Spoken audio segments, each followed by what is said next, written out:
반갑습니다. 자, 합장들 하시고요. 보리심 개송하겠습니다. 어머니이신 일체 생명들이 항상 평안하고 행복하기를 바라며 이들을 돕기 위해서 완전한 깨달음을 얻겠습니다.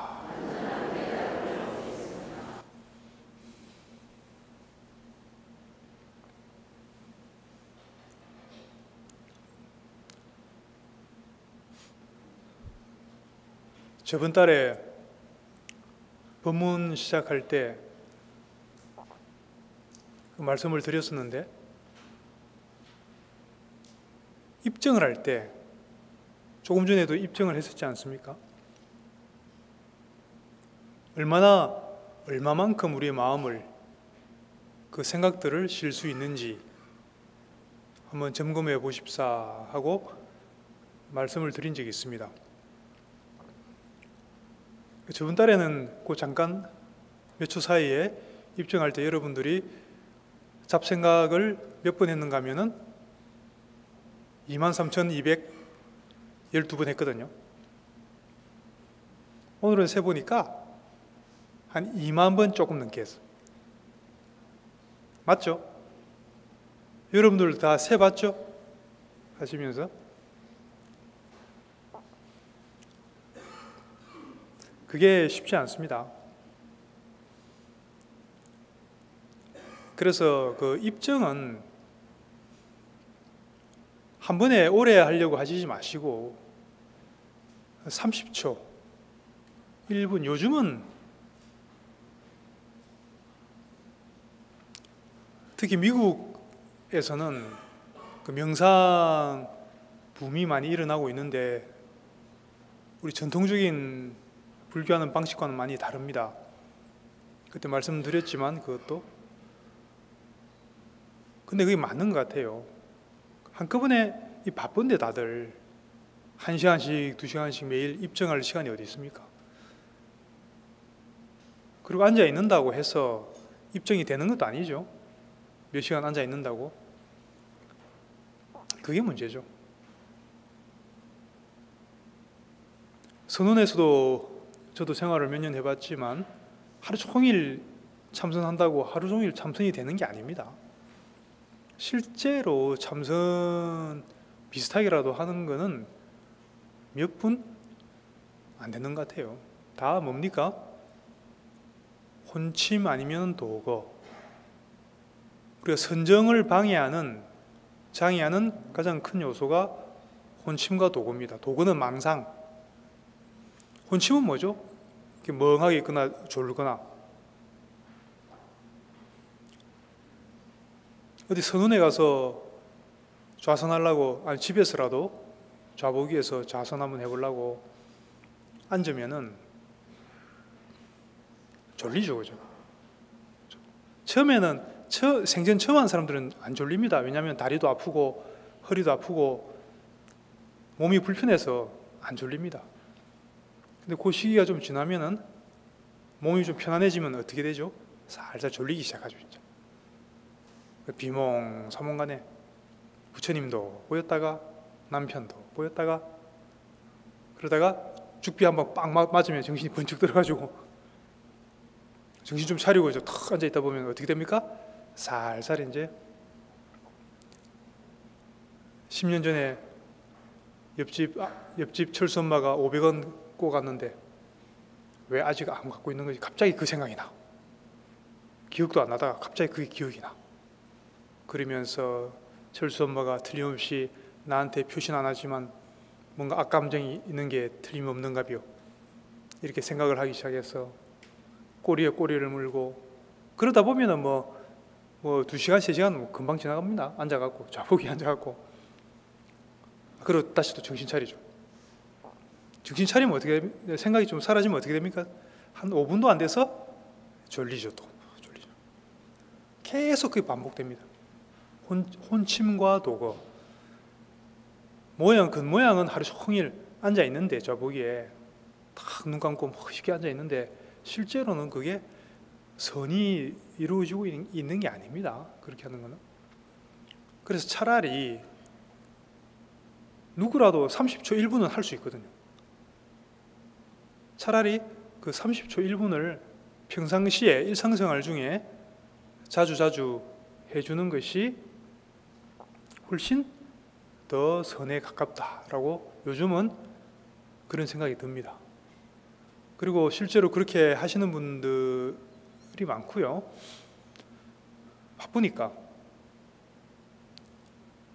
그래서 틈틈이 생활 중에 아무리 바빠도 한 30초, 1분 정도 자신의 호흡을 관찰한다든지 잠깐 연부를 한번 해본다든지 이렇게 그 시간을 가질 수는 있습니다.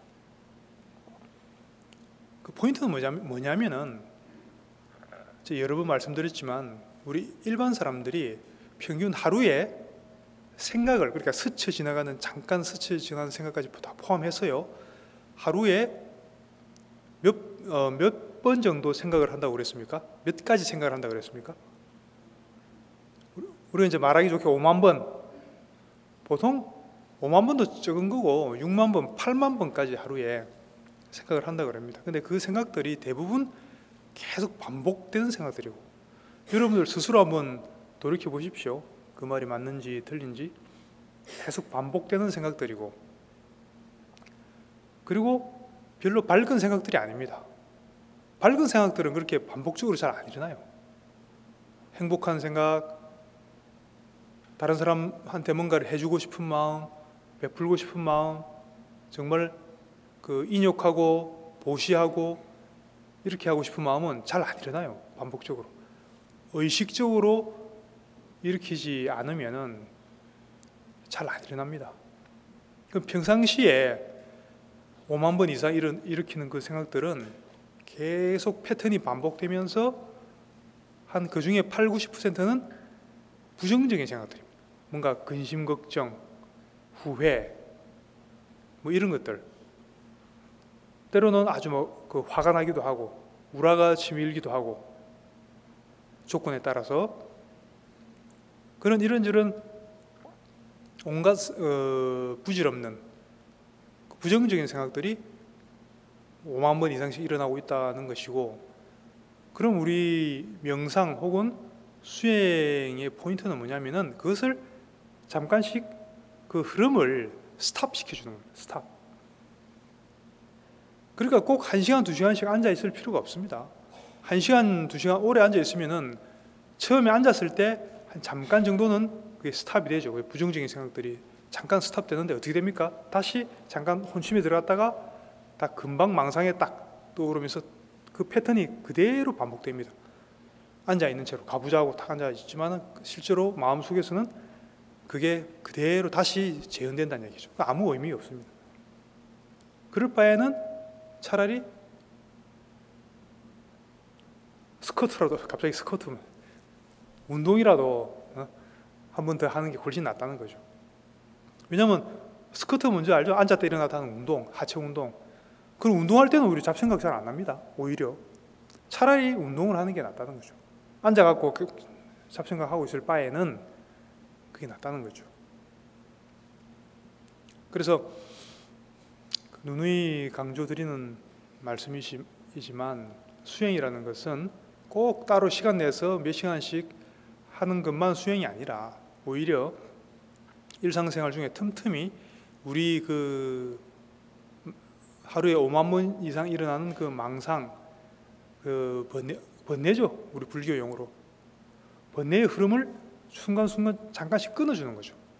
그럼 그 흐름이라는 게 묘한 게 있지 않습니까? 그 흐름이 탁 끊어지면은 한 30초라도 탁 끊어주면요, 그 다음에 다시 일어나더라도 그 전처럼 그렇게 안 일어납니다. 좀 바뀝니다. 좀 약화됩니다. 그 흐름이.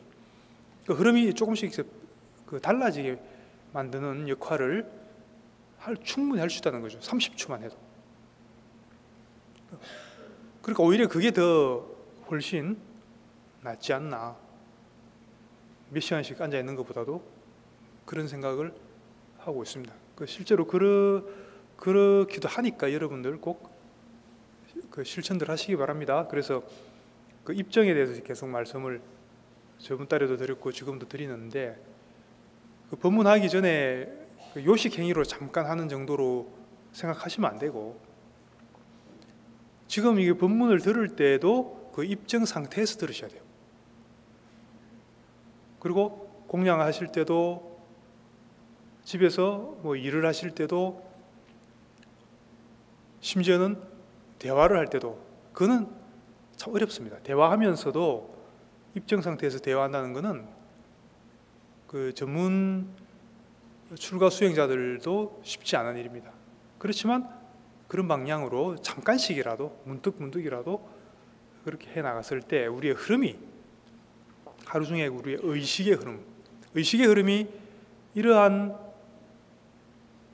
입정, 잠깐 동안이라도 입정 같은 과정이 없다면 우리 하루 중에 의식의 흐름은 그냥 그대로 무의식적인 그 번뇌의 흐름, 그럼 무의식이라고 해도 좋습니다. 그 번뇌의 흐름 속에서만 살아가게 됩니다. 그러면 우리 어렵게 이 불법을 만났는데, 불법을 만난 보람이 없어지는 거죠. 그렇게 계속 산다면. 그럼 왜 그러면은 그 5만 번 이상의 그 번뇌의 흐름을 끊어야 되느냐, 벗어나야 되냐면은, 우리 본래 마음 바탕은 1000개 이상의 태양이 빛나는 것과 맞먹는, 또는 그 이상의 그 밝은 그리고 힘이 있는 부처님의 성품과 똑같다는 것이죠. 우리의 본래 마음이, 여러분들 본래 마음이 그렇다는 겁니다. 부처님의 지혜와 부처님의 힘과 이런 게 이미 여러분들이 다 갖추고 있다는 이야기입니다. 근데 부처님은 부처님이잖아요. 그 환하게 그 드러내놓고 사셨잖아요, 부처님은. 근데 우리는 왜 그게 안 되느냐? 그 5만 가지 이상 온갖 그 번뇌들이 그 부처님의 성품, 불성을 딱 막고 있는 거예요. 딱 가로막고 있는 거예요. 그 일이 자꾸 꼬이죠. 제대로 될 리가 없죠. 뭐 조금 되는 것 같다가 꼬이기도 하고, 뭐 좋은 일이 있는 것 같다가 또 다시 또 그 안 좋은 일이 생기고. 그는 우리가 불자로서 절에 다니면서 기도하고 정진하다 보면은 또 아주 체험들을 하게 되죠. 아주 정말 신심나는 체험들, 정말 어려운 일들이, 내가 기도를 열심히 했더니 너무나 도저히 안 풀릴 것 같은 문제가 너무나 쉽게 풀린다든지, 최근에도 저 그런 실제 사례들을 많이 듣고 있습니다. 저한테 이야기해 주시는 분들이 계시거든요. 그런 경험들을 하게 되는데, 근데 항상 좋은 일만 생기는 게 아니잖아요.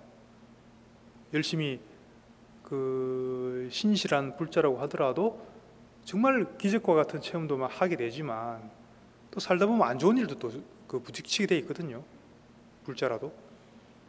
그건 왜냐면은 마치 하늘에 먹구름이 잔뜩 꼈다가 그 구름이 잠깐씩 그치는 거죠. 그러면은 구름이 살짝 그치면 그 원래 하늘이 가지고 있던 푸른 빛이 드러나잖아요, 구름 사이로. 잠깐 드러나는 거죠. 그런데 또 어떻게 되죠? 먹구름이 너무 강해. 금방 다시 또 닫혀버려요. 그러다가 또 기도 열심히 하면은 구름이 잠깐 그치죠. 그러면 푸른 하늘이 또 드러나. 불성이 드러난다는 거죠. 잠깐씩. 그 잠깐씩 드러날 때 그런 체험들을 하는 거예요. 그러다 어떻게 됩니까? 다시 닫혀버리죠, 그 문이. 그럼 결국 우리 공부라는 것은 그 푸른 맑은 청명한 푸른 하늘을 가리고 있는 그 먹구름이 바로 5만 가지 이상의 그 쓸데없는 번뇌들이죠. 잡생각들. 그것을 걷어냈을 때 여러분들이 이미 갖추고 있는 그 맑은 청명한 부처님의 성품이 저절로 드러나게 되어 있다는 것입니다. 그래서 입정을 제가 강조하는 것이고, 또 다시 말씀드리지만 일상생활 중에 잠깐씩 자꾸 먹구름이 잠깐씩 조금씩이라도 이렇게 뭐라 그럽니까? 완전히 덮여 있는 것보다는 잠깐씩이라도 이렇게 좀 그 틈이 생겨야 우리가 일단은 숨을 쉴 수 있잖아요. 숨을 질식하지 않고 그 숨을 쉴 수 없을 정도로 이렇게 가려져 있으면 이제 죽겠다 소리 나는 거죠. 도저히 못 살겠다, 죽겠다. 숨을 못 쉬는 거죠.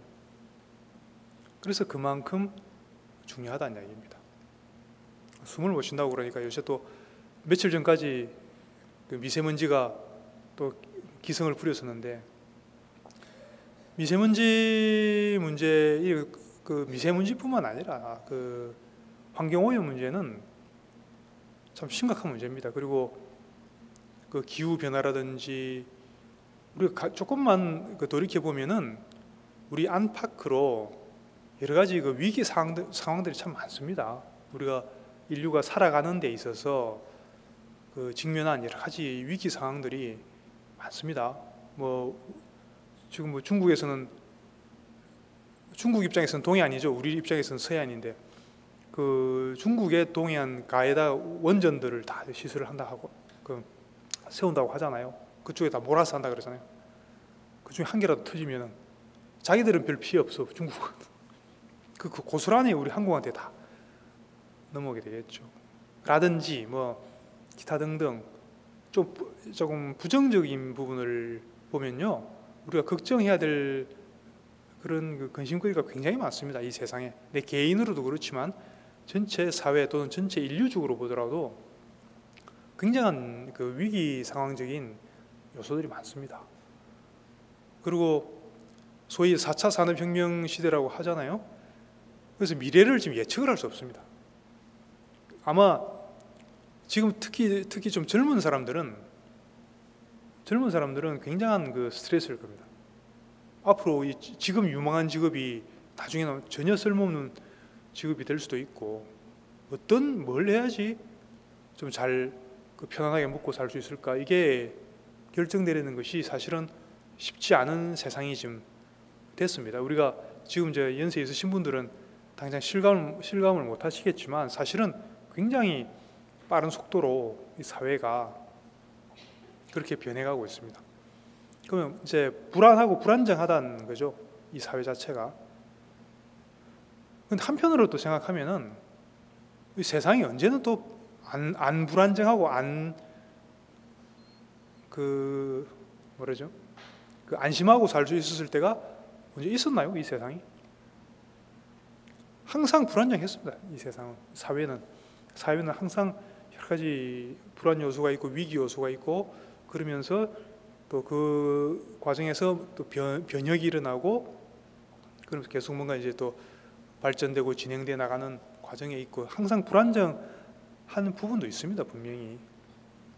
그렇지만 이제 지금 요즘 현대에 올수록 그 불안한 요소 자체가 어떻게 보면 인류 전체의 생존을 위협할 수 있는, 정말로 인류가 어쩌면 사라질 수도 있는 최악의 경우 그런 종류의 불안한 요소들이 많이 생겨나고 있다는 것이죠. 그런데 그러면은 이러한 시기에 우리 불자들은 어떤 마음가짐으로 이런 그 세상에 임해야 되느냐, 대처를 해야 되느냐, 그걸 또 생각을 해봐야 되겠죠. 그 불자가 아닌 사람들, 불교를 모르는 일반인들이 막 허둥지둥대고 막 그것 때문에 엄청난 스트레스를 받고 그렇게 살아가는 것과는 좀 달라야 되겠죠. 이 사회는 항상, 세상은 불안정한 요소가 있기 마련이고, 그에 대해서 우리가 어떻게 불자로서 대처해 나가야 될 것인가 하는 그거에 대해서 좀 생각을 많이 해보셔야 됩니다. 그 뉴스나 신문지상에서 여러 가지 특히 어두운 소식이 들릴 때마다 그런 쪽으로 마음을 자꾸 돌이켜 보셔야 됩니다. 그러면은 사실은 이렇게 좀 어지럽고 뭔가 그 불안한 세상에서는 항상 중요한 것은 기본입니다. 기본, 중심, 기본. 무엇이 기본이고 무엇이 불자로서의 중심이냐, 그것을 확고하게 딱 본인이 가지고 있고 그것을 거기에서 벗어나면 안 됩니다. 그 중심을 놓쳐서는 안 된다는 것이죠. 그런 상황에서는, 위기 상황에서는 어렵고 복잡한 건 아무 필요 없습니다. 정말 가장 심플하고 가장 단순하면서도 어떻습니까? 가장 단순하면서도 확실한 그런 그 키워드, 그런 핵심을 스스로 딱 쥐고 그 대처를 해 나가야지. 그렇지 않으면은 금방 마음의 중심을 잃어버리고 실수를 하게 되겠죠. 휩쓸려서 더 큰 악업을 짓거나 불행한 과보를 받게 되겠죠. 그러면은 우리 불교에서 정말로 가장 심플한, 단순한, 가장 간단하고 단순한, 정말 이거야말로 불교의 정수다라고 할 수 있는 그런 가르침이 과연 무엇일까 한번 생각을 해본다면은, 그런 또 법문이 존재하죠. 우리 경전에 보면은 아주 이제 고도의 심오하고 우리가 느끼기에 어려운 복잡한 그런 법문들도 분명히 존재하지만 너무나 쉬운, 너무나 알기 쉬운 단순한 그런 가르침도 존재합니다. 근데 어떻게 보면은 실제 부처님, 스가모니 부처님께서 설하신 법문은 어렵거나 복잡하지 않았다는 거죠. 실제로 너무나 간단하고 심플한, 그렇지만 정말로 피가 되고 살이 되는, 우리가 불자가 절대로 잊어서는 안 되는 그런 법문을 주로 하셨다는 것이죠. 그러면 스가모니 부처님만 그렇게 하셨느냐 하면은, 스가모니 부처님 이전에도, 스가모니 부처님이 세상에 오시기 이전에도 부처님들이 계셨죠.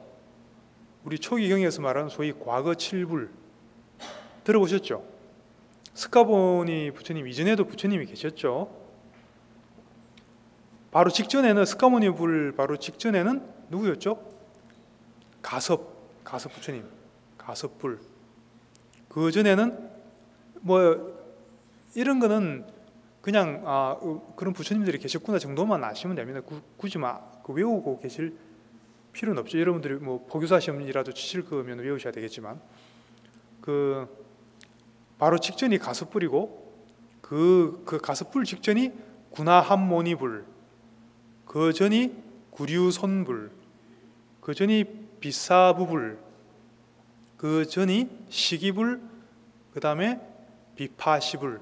그래서 총 7번, 스가모니 부처님이 7번째죠. 그래, 스가모니 부처님을 포함해서 7부처님, 우리 과거 7불 보통 이렇게 이야기합니다. 그러면 각 부처님들마다 법문하시는 스타일이 조금씩 다르셨다는 것이죠. 강조점이 다르셨지만 그럼에도 불구하고 이 7부처님이 한결같이 똑같이 강조하셨던 부분이 있다는 것이죠. 이게 바로 이 불교의 핵심이 되겠죠. 절대 바뀔 수 없는 불교의 핵심. 요것만 알면은 여러분들이 불교는 절대 불교의 어떤 법에서 어긋나지 않는다라고 할 수 있는 게 있다는 것이죠. 그게 뭡니까? 아시는 분들 다들 아실 텐데, 7 과거 7불이 공통적으로 가르쳤던 핵심 가르침, 그걸 우리가 뭐라고 그러죠? 그게 개송으로 나와 있죠. 그거를 우리가 7불 통계계 이렇게 이야기합니다. 그 말이 어려우시면 뭐 그건 몰라도 됩니다. 그냥 스가모니 부처님을 포함한 과거 7불이 공통적으로 가르치신 가르침이, 그 핵심이 있다는 것이죠. 엑기스가 있다. 불교의 엑기스. 84,000 법문, 그 몇십 배의 법문이 존재하지만, 그렇지만 요거는 정말 엑기스다, 핵심이다 라고 할 만한 게 있다는 것이죠. 그게 뭡니까? 개송으로 한문으로 일단 이야기하자면 제약막작 중선봉행 자정기의 시제불교, 이게 무슨 소리죠? 자, 일단은 이런 거는 한문 개송은 소리 내서 같이 해봐야 맛이 나거든요. 제가 하면 같이 한번 따라해 보세요. 제약막작 중선봉행 자정기의 시제불교. 누가 해석해 볼 사람? 이 너무나 쉬운 건데 이런 걸 물어보나 싶죠, 그죠? 양재동관인가 모르시더라고. 우리 여기 그 열애사 불자님들은 다 아시는데 제약막작 중선봉행, 요게 특히 핵심이죠. 일체 악업을 막작 짓지 마라. 일체 악업을 짓지 말고 중선봉행, 여러 종류의 많은 종류의 선업을 봉행해라. 그 악업 짓지 말고 선업을 지어라, 그 말이에요. 쉽게 말하면. 여러분, 이 말이 어렵나요? 말이 어렵나요? 실천하기가 어렵지. 근데 말은 안 어렵죠. 그죠? 제약막작 중선봉행, 그러니까 한문으로 하니까 엄청난 말인 것 같은데 그 의미를 알고 보면 아무 말도 아닙니다. 제약막작, 그러니까 일체 악업을 짓지 말고 선업을 지어라, 그런 말이에요. 악업이라는 거는 뭐죠? 간단히 말하면 탐진치. 탐은 뭐죠? 욕심. 그리고 진심은 화내는 마음. 치심은 불법을 모르는 어리석은 마음. 탐진치, 이 세 가지가 근본으로 해서 있고 관련된, 우리가 욕심내고 화내고 하는 우리의, 여러분들 5만 가지 이상 생각하는데 그 대부분이 탐진치를 바탕으로 한 생각들입니다. 한번 여러분들이 한번 돌이켜 보세요.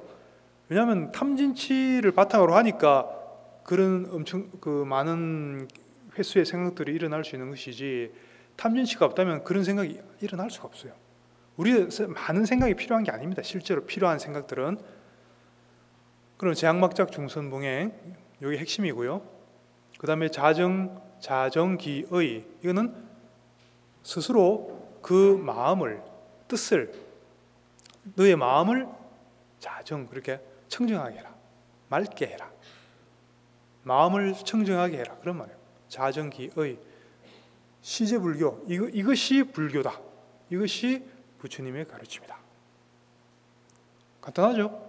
그럼 뭡니까? 제약막작 중선봉행 자정기이자 시제불교는 이게 부처님의 가르침이다. 그러면 핵심이다. 자, 그러면은 일체 악업을 짓지 않고 선업을 지어라. 왜 그래야 되죠? 항상 강조드리는 말씀이지만 우리가 경험하는 현실 세계를 돌아가게 만드는 원리는 어떤 게 있다 그랬습니까? 왜 어떤 사람은 복을 많이 받고 금수저로 태어나고, 요즘 말로 어떤 사람은 정말 지지리도 복이 없어서 흙수저로 태어나서 계속 흙만 먹고 살고 있냐? 그게 그렇게 돌아가게 하는 원리가 있다 그랬죠. 자, 다시 한번 크게 같이 한번 해보겠습니다. 제가 하면 따라하십시오. 선인락과 악인곡과. 그게 무슨 말이죠? 선한 인연을 심으면은 락과 즐거운 결과가 오고, 악한 인연을 심으면은 곡과 괴로운 결과가 온다. 간단하죠? 방금 제약막작 중선봉행이잖아요. 같은 말이잖아요. 조금 더 쉬운 말로, 여러분께 와닿는 말로 하면은 선인락과 악인곡과, 이렇게 기억하는 게 더 좋아요. 같은 말이니까. 그러면 지금 여러분들이 만약에 하시는 일이 잘 안 풀린다든지, 누가 뭔가 사람 인간관계에서 뭔가 꼬인다든지, 사업이 잘 안 풀린다든지, 공부가 잘 안 된다든지, 꼭 그런 부분들이 있잖아요. 그런 게 있다면은 그 원인을 어디서 찾아야 되겠습니까? 그 원인이 예를 들어 누군가 나를 계속 괴롭힌다. 지속적으로 사무실에 갔는데, 회사에서 일하는데 직장 상사가 유독 나를 괴롭혀. 나만 보면 뭐 못 잡아먹어서 안달이야. 그런 거 있잖아요, 그죠? 그런 인연이 있을 수 있죠. 자, 그러면 불자가 아니라면 속으로 앙심이 생겨서 한번 언제 기회를 봐서 한번 내가 치받아야지. 아니면 하다못해 술자리에서라도 내가 술 취한 척하고 한번 소주병으로 그냥 한 대 확 그냥 소주병으로 확 그냥 밀가루 반죽이나 만들어야지. 그런 식으로, 그죠? 근데 이제 불자라면 어떻게 되겠습니까? 그 누군가가 유독 나를 괴롭힌 사람이 있다는 거죠. 그러면 그 인연은 누가 만들었습니까? 그런 인연이 나오게끔 누가 지금 만드는 겁니까? 누가 지어놓은 겁니까? 그 사람이 지은 겁니까? 내가 지은 거죠. 내가 금생의 과거든 또는 과거 생의 어느 한 타임이든 그 사람하고 그런 악연을 내가 지어놓은 겁니다. 뭔가 악연을 지어놓은 게 있으니까 지금 현행해서 그 업이 그 종자로 숨어 있다가 그럼 우리가 현행한다는 표현 씁니다. 현행해서 지금 현실로 나타난 겁니다. 그러면 누구를 탓해야 됩니까? 그렇다고 자책하라는 얘기는 아닙니다. 그렇게 자책하고 스스로 막 우울증에 걸리라는 얘기가 아니고 그럴 필요도 없죠. 원인이 딱 분명하니까 내가 과거에 지었던 업의 원인이 있기 때문에 그 업을 그러면 어떻게 하면 됩니까? 그 업을 없애면 되겠죠. 삭제하면 되겠죠. 그러면 그 업이 사라지면 그 상대방이 사라지든지 아니면은 바뀌겠죠. 근데 그렇게 하지 않고 그걸 내 탓으로 돌리지 않고 상대방을 원망하면서 우리는 상대방을 바꾸려고 하잖아요. 그러면 되지가 않죠. 상대방인들 뭐 바뀌고 싶겠습니까? 그 업이 그대로 있는데 그게 바뀌겠습니까? 절대 안 바뀌지. 근데 그거를 상대방을 절대 바꾸려고 하지 마시고 모든 책임은 100% 내한테 있다는 것을 알고 내가 지금 괴로운 인연을 만났으면 내가 또 이런 인연을 또 언제 나도 모르는 사이에 언젠지는 모르겠지만 내가 이런 인연을 또 지어놓은 게 있나 보구나 하고 스스로 일단 참회하시고 그리고 그 업에 대해서 어떤 업인지는 알 수 없어요. 알 수 없지만 그런 업이 있는 건 분명하잖아. 그걸 믿으시라는 거지. 요런 거를 믿으시는 게 바른 믿음입니다. 요런 업에 의해서 이런 일이 벌어지고 있다는 것을 믿는 게 바른 믿음이라고. 그럼 내가 기도를 하더라도 그 업장이 소멸되게끔 마음을 그렇게 먹고 하면 됩니다. 예를 들어 관세음보살 하더라도 지금 나를 괴롭히는 저 사람을 만나게 한 원인이 되는 이 업이 그 업장이 소멸되기를 바라는 마음으로 기도를 하면은 도움이 됩니다. 그래서 기도를 하든지 입증을 하든지 입증을 해도 되고요. 우리 불교에서 하는 모든 종류의 수행 방법들이 다 도움이 됩니다. 제가 개인적으로 많이 권유드리는 것은 몇 번 소개해드렸습니다만 그런 일이 있을 때는 자신의 업을 생각하면서요. 그 업에다가 또 업을 야 나한테 이런 업이 있구나. 야 빨리 없애버려야지. 지워 없애야지. 이렇게 생각하면은 또 잘 안 돼요. 왜냐면 그것도 그 자체가 또 하나의 폭력이 될 수 있거든. 자기 업에 대한 폭력이 될 수 있거든. 그럼 어떻게 해야 되냐면은 정답은 항상 참회와 자비심에 있습니다. 그럼 어떻게 해야 되냐면은 미용고사 이거 제가 몇 번 알려드렸는데 미용고사 기도법. 미용고사가 뭐죠? 미안해, 용서해줘, 고마워, 사랑해. 이거 어디에다 대고 하냐면 다른데 엉뚱한 데 하지 마시고 자신의 업에 내가 지어놓은 내 업에 대해서 업을 생각하면서 뭔지 몰라도 돼요. 그냥 그 업을 생각하면서 미안해, 용서해줘, 고마워, 사랑해. 이 말이 뉘앙스가 야, 너 때문에 지금 이런 일이 생겼잖아. 당장 꺼져. 이게 아니잖아요, 그죠?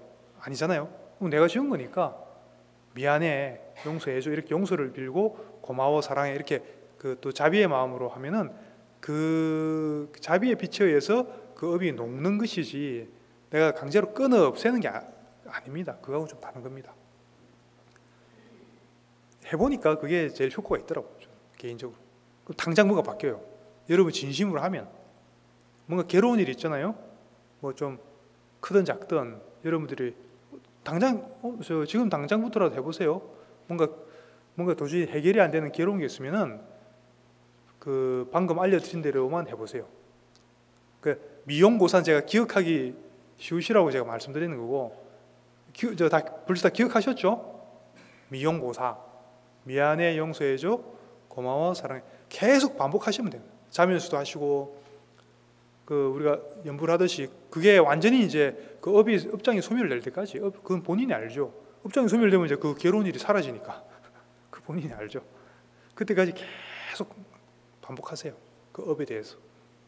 그러면은 틀림없이 여러분들이 정말로 좀 그렇게 하면요, 금방 지금 당장이라도 그게 그 해결될 수가 있습니다. 그 본인이 업이 얼마나 지중한가, 그리고 얼마나 이 기도법에 대해서 그 참회법에 대해서 그 믿음을 가지고 하는가에 그게 달려 있습니다.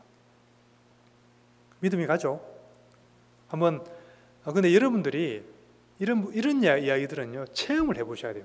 그냥 말만 들어갖고는 안 되고, 누구나 이제 조금 그 불편한 일, 좀 껄끄러운 그런 인연들이 있잖아요, 그죠? 뭐 좀 싫은 일들, 그런 일에 이제 봉착했을 때 꼭 한번 해보세요.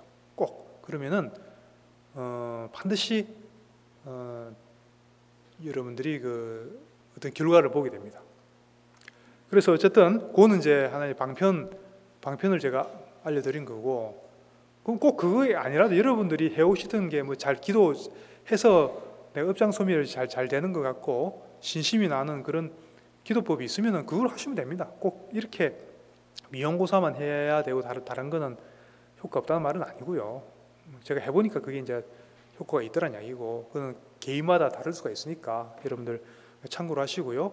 어쨌든 다시 그 처음으로 돌아와서 제약막작 중선봉행 이렇게 이제 이야기하셨는데, 요 원리를 알면은 우리가 그 현실 속에서 살아가면서 얼마든지 어려운 난관들을 헤쳐나갈 수 있고, 또 행복하게 이 현실 세계에서도 얼마든지 행복하게 살아갈 수가 있다는 것입니다.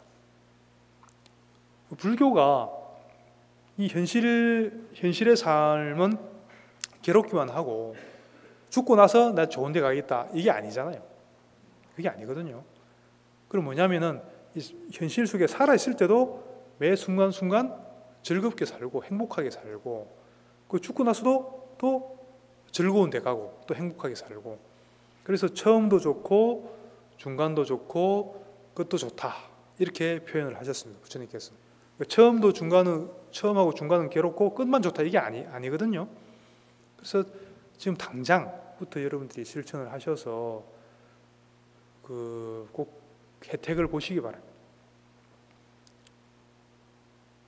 그래서 그런 의미에서 보면, 어떻게 보면요, 우리가 살면서 직면하는 어려운 문제들, 장애들이 꼭 나쁜 게 아니에요. 그런 장애들, 어려운 일들, 이런 것들이 있음으로 해서 이런 공부에 관심을 가지게 되고, 그렇게 해서 우리 신행이 일치월장하게 되는 계기가, 항상 보면은 뭔가 어려운 일이 닥쳐서 그것을 극복해가는 과정에서 그렇게 되더라고요. 그리고 뭐 비근한 예를 들면 그렇게 뭐 극단적인 건 아니지만, 통계적으로 우리 한국의 불자들이 주로 새로운 그 불자들이 그 숫자가 언제 많이 생기냐면은 1년 중에 언제일 것 같습니까? 1년 중에 입시기도, 왜냐하면 그 전에 절에 근처에도 안 오던 보살님들이 이제 저 아들이나 딸이 이제 고3 요번에 입시한다 그러면 그때 이제 절에 오거든. 절에 와가지고 이제 막 그 기도도 하고, 기도하러 왔다가 이제 또 꼬임에 넘어가죠. 여기 기도만 하는 것보다 이제 불교대학도 좀 하고 봉사도 좀 하고 이렇게 하는 게 훨씬 좋다고. 그것도 그렇게 하죠. 또 말 잘 듣잖아 그때는 또. 그래갖고 한 뭐 100일 이상 6개월 100일에서 6개월 정도 열심히 신행을 기도를 하다 보면은 이제 어느 순간 보면은 자녀 물론 뭐 자녀한테도 도움이 되겠지만 본질적으로 자기 자신한테 뭔가 이제 변화가 오죠. 기도를 하다 보면은. 그러면서 또 이런 또 신행의 맛이, 신행의 기쁨이 또 이런 게 있구나. 기도하니까 또 이렇게 내 마음이 좋은 변화가 있구나. 그런 것을 체험을 하게 되죠. 그렇게 해서 계속해서 보통 그렇게 오신 분들은 계속 다니시더라고. 그 이후로. 그죠? 그래서 굉장히 중요한 부교에서 중요한 시점이 입시기도라고 이야기할 수도 있습니다. 어쨌든 그때도 마찬가지입니다. 어려운 뭔가 걱정되고 어려운 일이 있을 때, 그럴 때 항상 이 업이란 걸 생각하고 한 가지만 기억하시면 됩니다. 방금 말씀드렸던 거, 선인락과 악인곡과. 여러분들이 좋은 결과를 보고 싶으시면은 내가 알게 모르게 쌓아왔던 과거의 그런 악업들을 부지런히 참여를 하시고, 미안해 용서해줘 하면서 부지런히 참여를 하시고, 그렇게 특정한 사건이 아니라 전반적으로 하셔도 돼요. 그리고 그다음에 고마워 사랑해 하는 것은 이제 복을 짓는 것이죠. 발언이기도 하고 새롭게 복을 짓는 게 됩니다. 그렇게 말하는 것 자체가, 그렇게 생각하는 것 자체가. 왜냐하면 그런 방향으로 항상 참여하고 복을 짓고 하는 그런 방향으로 우리 마음의 흐름이 가도록, 터닝하도록 그렇게 해주는 역할을 한다는 것이죠. 그런 기도법들이. 그러면은 자연스럽게 우리 삶이 밝은 방향으로 흘러가게 되겠죠. 이 칠불통계계, 방금 말씀드렸던 제약막작 중선봉행, 칠불통계계하고 관련된 또 재미있는 에피소드가 있죠. 옛날에 중국 당나라에 도림선사라고 있었습니다. 도림선사, 당나라 때입니다. 772년 그러니까 7, 800년대, 그러니까 8세기, 9세기 그때 분이신데, 당나라 도림선사라고도 하고, 이분이 좀 특이하셨던 것은 주로 그 절에 나무가 한 그루 있었는데 주로 나무 위에 계속 계셨대요. 올라가서. 그리고 나무에서 잠도 자고 나무에서 잘 안 내려오셨다 그래요.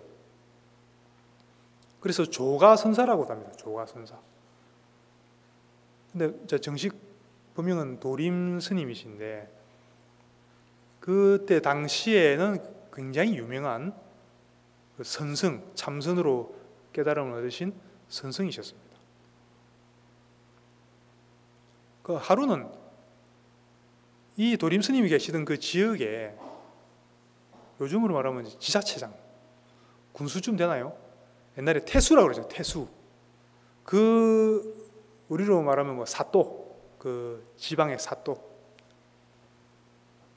태수로 누가 와 있었냐면은 백낙천, 백거이라고 하죠. 백낙천. 당나라 때 시인, 제일 유명한 시인이죠. 시인이자 문장가이면서 또 정치인이기도 하고 아주 유명한 사람입니다. 들어보셨죠? 백낙천. 백낙천이 거기 그 마을에 태수로 와 있다가 이제 도림 스님 이야기는 들은 거죠. 그래서 유명한 선사가 계신다는데, 도인이 계신다는데 내가 찾아뵈야지. 찾아간 겁니다. 도림 스님한테. 태수가 갔는데 그때도 나무 위에서 이렇게 잠을 자고 계시거든. 깨웠죠? 태수가 백낙천이 그럽니다. 스님, 나무 위에는 위험합니다. 나무 위는 위험하니까 거기서 내려오시는 게 좋지 않겠습니까? 이렇게 이야기하니까 도림선사가 뭐라고 하냐면은 내가 봤을 때는 태수가 그 밑에 있는 태수가 더 위험한 것 같다. 이렇게 이야기해요. 왜 태수가 위험해 보이느냐? 이렇게 이야기했다 그럽니다. 그 이유를 장작과 불이 서로 사귀는 것과 같이 망상과 망상이 끊어지지 않으니 어찌 위험하지 않겠소? 이렇게 이야기했다 그래요. 이해가 됩니까? 장작과 불이 서로 사귄다는 것은 서로 만나서 장작과 불이 장작이 있어서 불이 확 일어나잖아요. 그걸 얘기하는 거죠. 마치 장작에서 불이 확 일어나듯이 태수 당신의 망상과 망상이 계속 불꽃이 일어나듯이 끊임없이 타오르고 있다는 것이죠. 그 상태가 진짜 위험한 상태라는 거죠.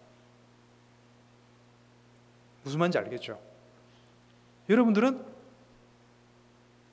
이제 좀 낫죠? 여러분들 말고 일반 사람들은 하루에 5만 번 이상씩 마치 장작에서 불꽃이 일어나듯이 망상을 계속 하고 있잖아요.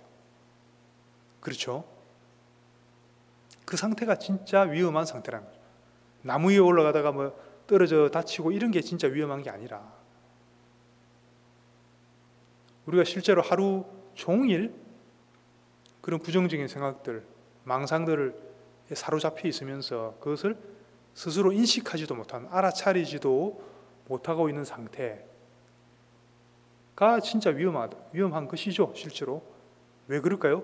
그 상태로 계속 살아가면은 결국 우리의 삶이라는 것은 탐진치 방향으로 계속 흘러가고, 그러면 그런 쪽으로 업이 계속 쌓이고 결국은 다음 생에 물론 해탈 열반은 뭐 못하는 거고 다음 생은 인간의 몸을 받기도 어렵게 되겠죠. 주로 그 사막도 지옥, 악의 축생 이런 데로 거의 떨어질 확률이 높아진다는 것이죠. 왜냐하면 탐진치로 살아가니까. 그만큼 그 하루 중에 일으키는 그 번뇌의 무서움이 있다는 것이죠.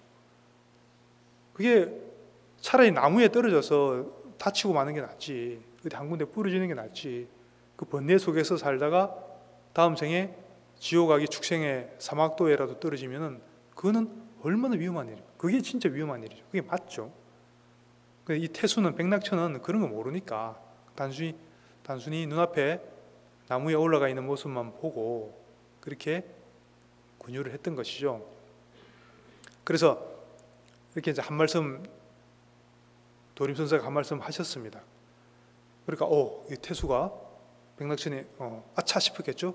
그래서 이분이 역시 보통 분이 아니신 것 같다. 그래가지고 다시 진지하게 옷깃을 여미고 다시 여쭤봅니다. 어떤 것이 불법의 대의입니까? 이렇게 물어봤습니다. 어떤 것이 진짜 불교의 가르침이냐, 불교의 핵심이냐, 이거죠.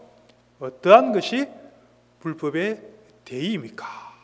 이렇게 물어봅니다.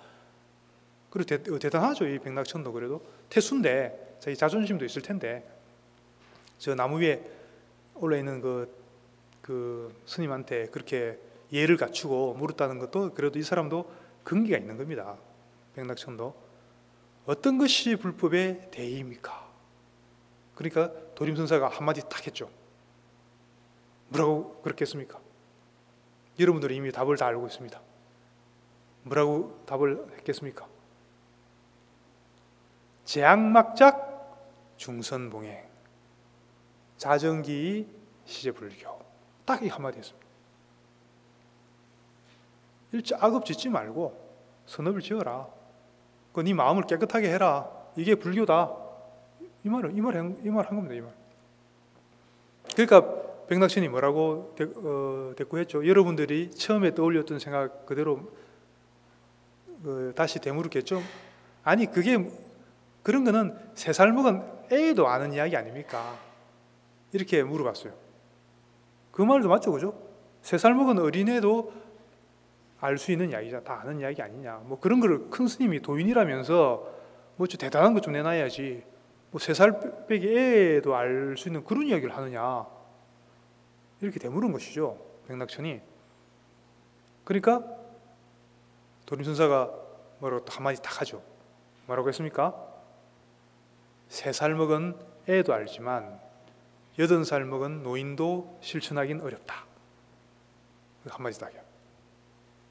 그리고 백낙천이 아이구나 싶어갖고 그래서 큰 절을 올리고 이제 감복을 하고 그 퇴장을 했다고 합니다. 대단하죠.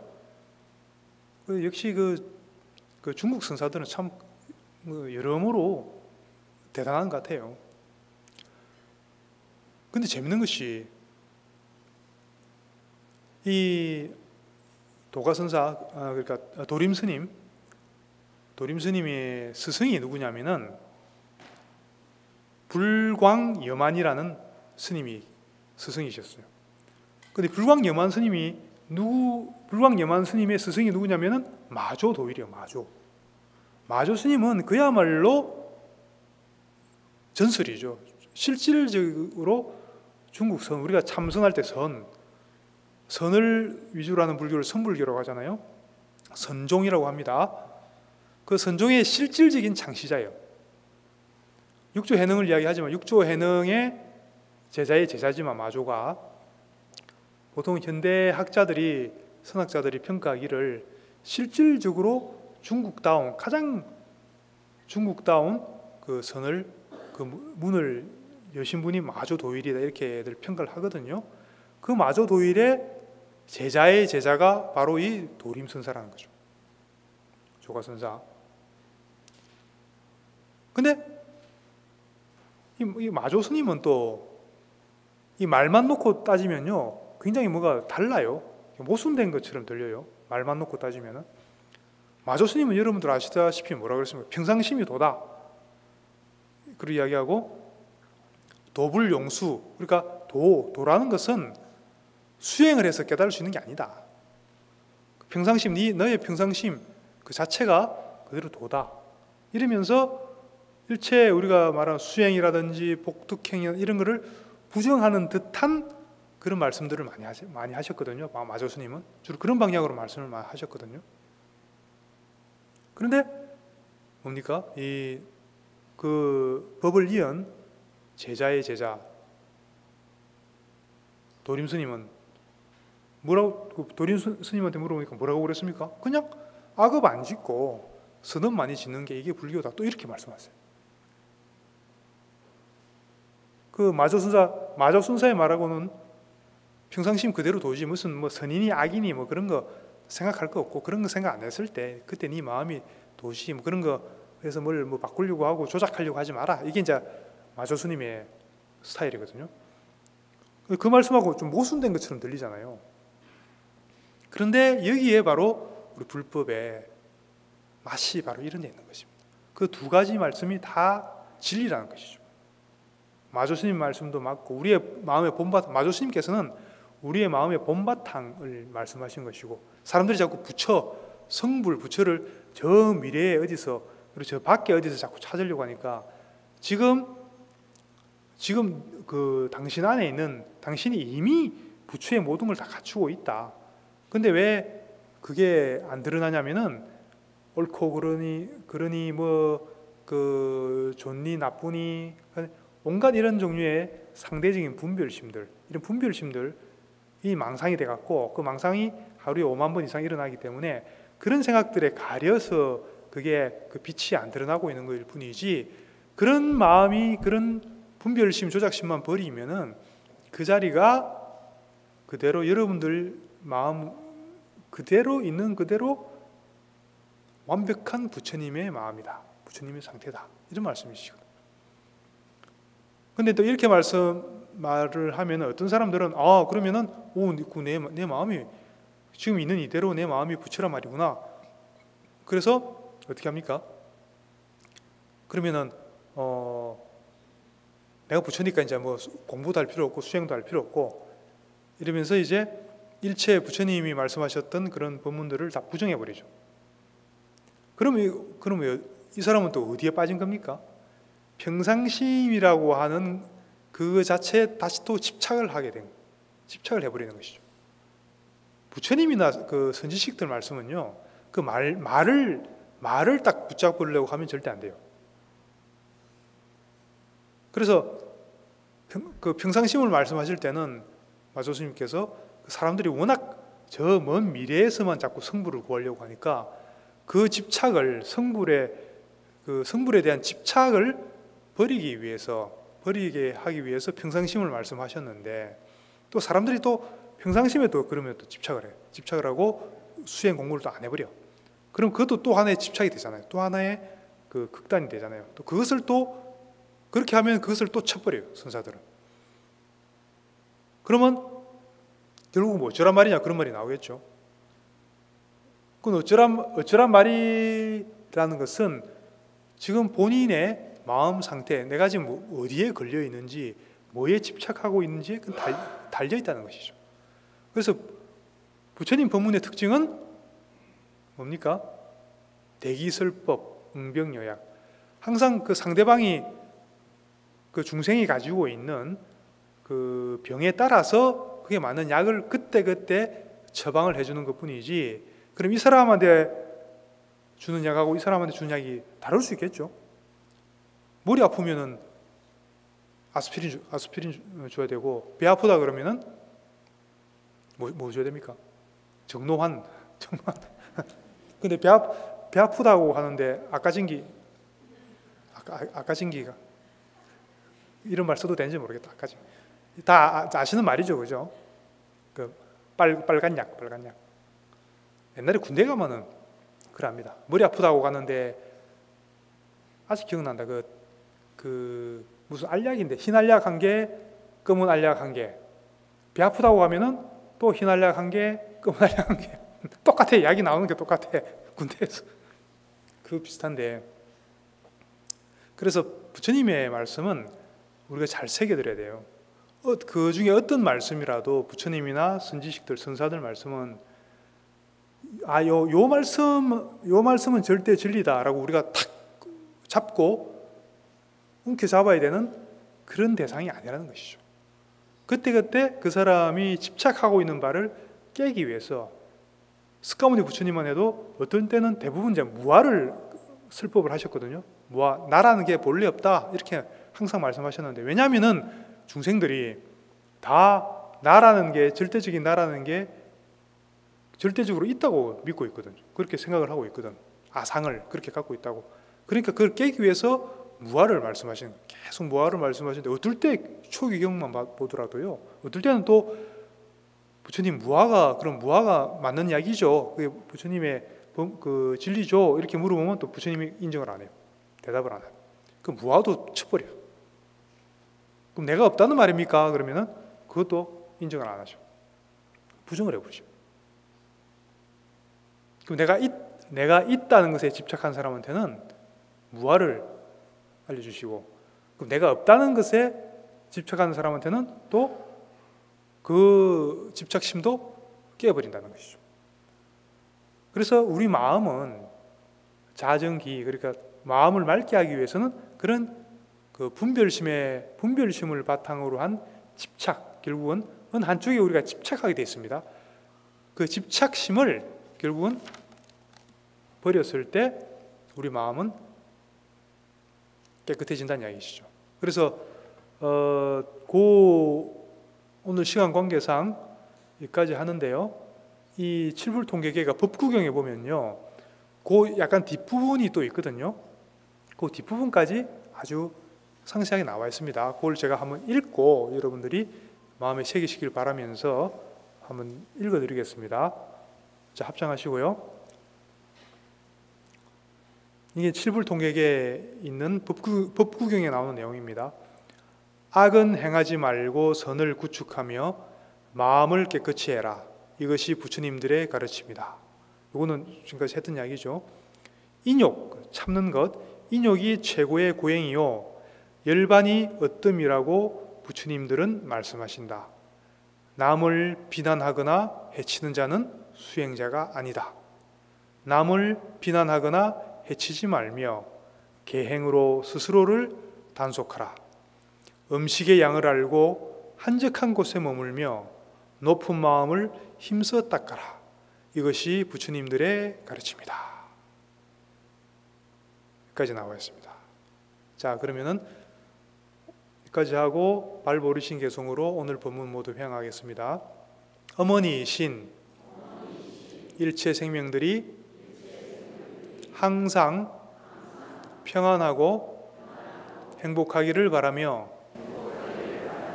이들을 돕기 위해서 완전한 깨달음을 얻겠습니다. 승불하십시오.